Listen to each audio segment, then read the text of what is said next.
Hi, boys and girls. Mrs. Freeland here. Now, we have been reading books that belong in a series, right? There's more than one book about that character.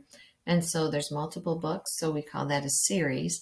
And as you get older, you probably are learning to like more and more series books, right?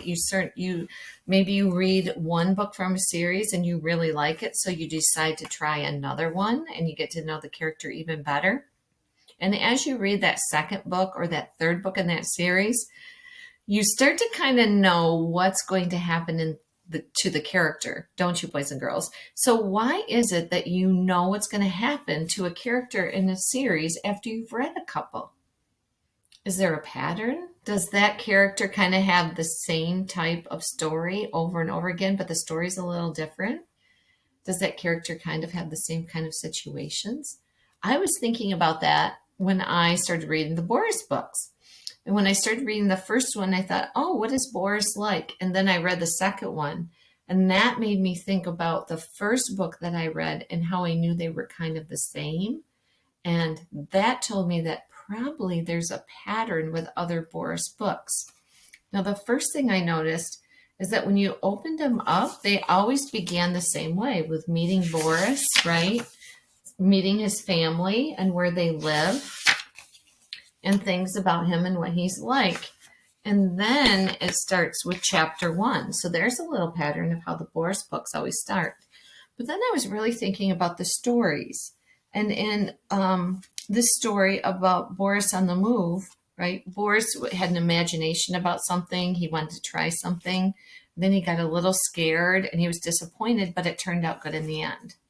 So when I read this one, I'm thinking, oh, I wonder if that's the same way. When Boris gets a lizard, he definitely has an idea about getting a Komodo dragon. He does get a lizard, right? And then something goes wrong. But at the end, it ends up turning out okay for Boris.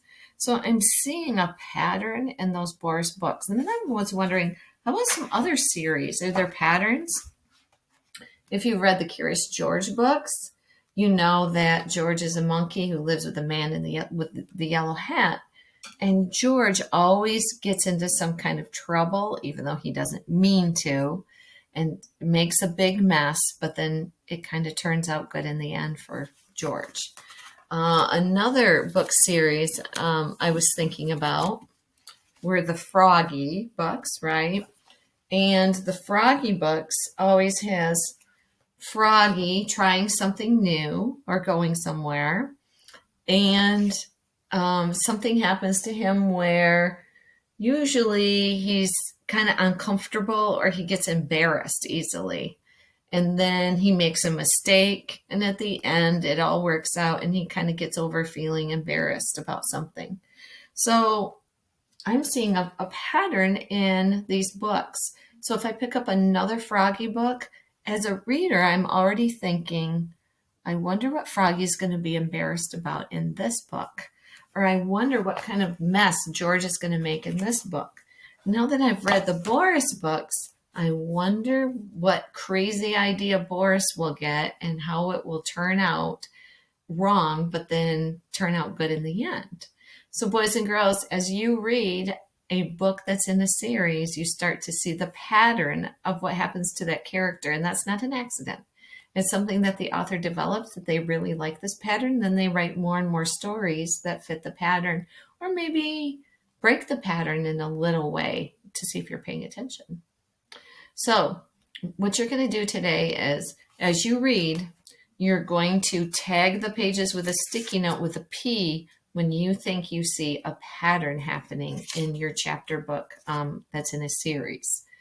Okay, boys and girls, it's kind of fun because you kind of feel like you really get to know these characters when you read a whole series about them, and then you kind of like feel like you like them and they're your friend and you're like, oh, I really like that character. And then you read another book about them and it feels like you have another adventure with them, right? Reading is an adventure. All right, boys and girls, I hope you spot some patterns today. All right, good luck.